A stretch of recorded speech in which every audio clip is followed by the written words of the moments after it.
안녕하세요. 엄마의 정보력의 윤정입니다. 오늘은 물리 이야기 할 거예요.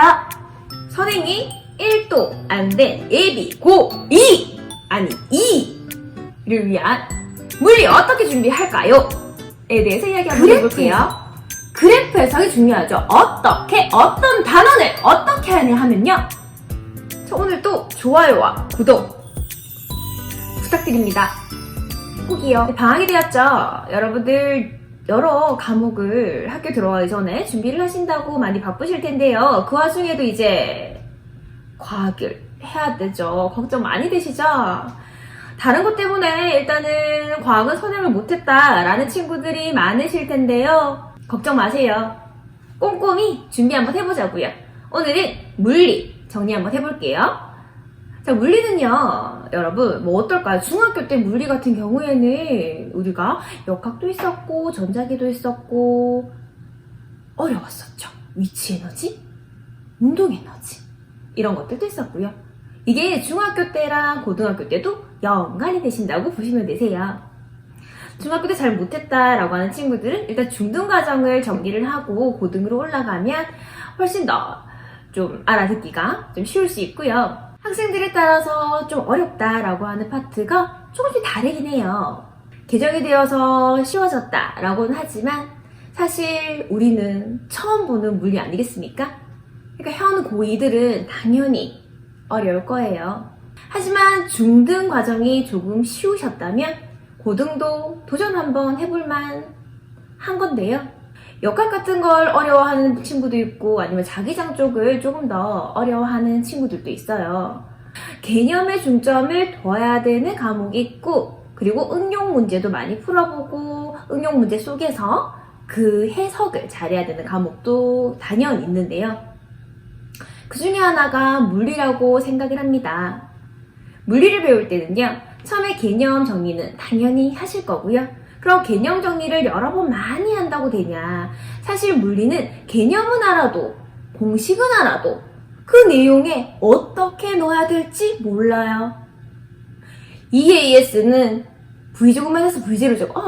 이걸 넣어야 되나? 뭘 넣어야 하지? 등가 속도에는 또 뭘 넣어야 할까? 이 많은 공식 중에서 이 문제는 도대체 뭘? 이라고 하실 거예요.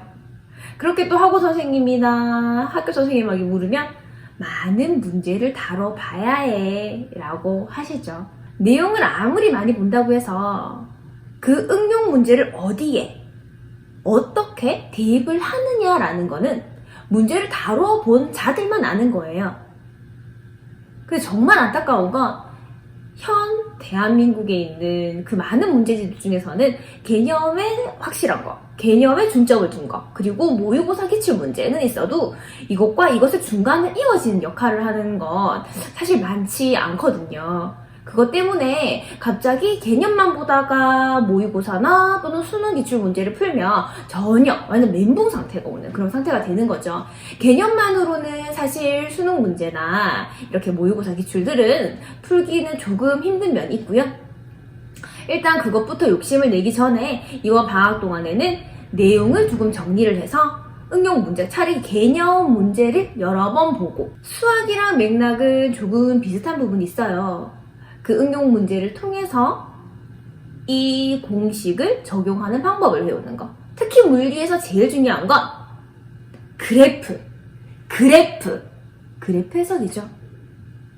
이 그래프를 시간과 속력의 그래프를 위치 그래프로 바꾼다든지 그 그래프를 보고 해석하는 방법은 1단원부터 나오는 것이기 때문에 확실히 정리를 하셔야 돼요. 문제집에 따라서 그 그래프를 해석이 되어 있는 건 많을 텐데요. 그걸 해석하는 걸 내가 그냥 보기만 하는 것이 아니라 직접 한번 보고 해석이 됐다. 나 알겠다에 그치지 말고 노트나 A4 용지를 가지고 직접 그려보는 거죠. 하나의 그래프를 변형시키는 방법까지요. 일단 그래프 변형하는 방법, 그리고 문제들을 풀어서 유형을 익히는. 하나를 풀어도 한 문제에 1시간이라도 괜찮고 하루에 단 한쪽을 풀어도 되니 제발 많은 문제를 풀기보다는 한 문제라도 꼼꼼히 그 한 문제를 여러 번 꿈에 나와도 절대 틀리지 않을 정도로 이렇게 확실하게 한 문제 한 문제 한 문제 넘어간다면 성공하실 수 있을 거예요. 이번 방학 동안에 물리는 어떻게 해요?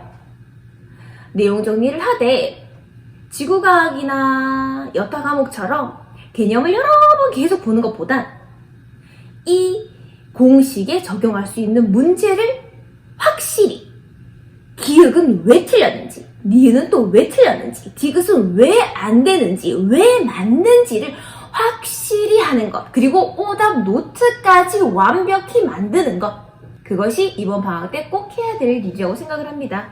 그렇게 한다면 내가 선행한 친구들보다 뒤처지지 않을 수 있을 거예요. 분명히요. 겉으로 여러 번 본 것보다는 확실히 한 문제 한 문제 한 문제 찝고 실수를 안 하는 것이 무엇보다도 내신에는 중요합니다. 꼼꼼함으로 무장해서 우리 올해도 꼭 좋은 성적을 받아보자고요. 자, 물리 내용은 여기까지였고요. 물리에 관해서 1단원부터 4단원까지 굉장히 할 이야기들은 많지만 오늘은 이번 방학 선행 1도 안 되어 있는 고2, 예비 고2를 위한 방학에는 뭘 할까? 라는 걸 이야기해봤습니다. 많이 욕심내기보다는 차근차근 한 문제부터 내 것으로 만드는 그런 시간이 되었으면 좋겠네요. 자, 오늘은 여기까지 하겠습니다. 다음 시간에 또 만나요. 바이바이.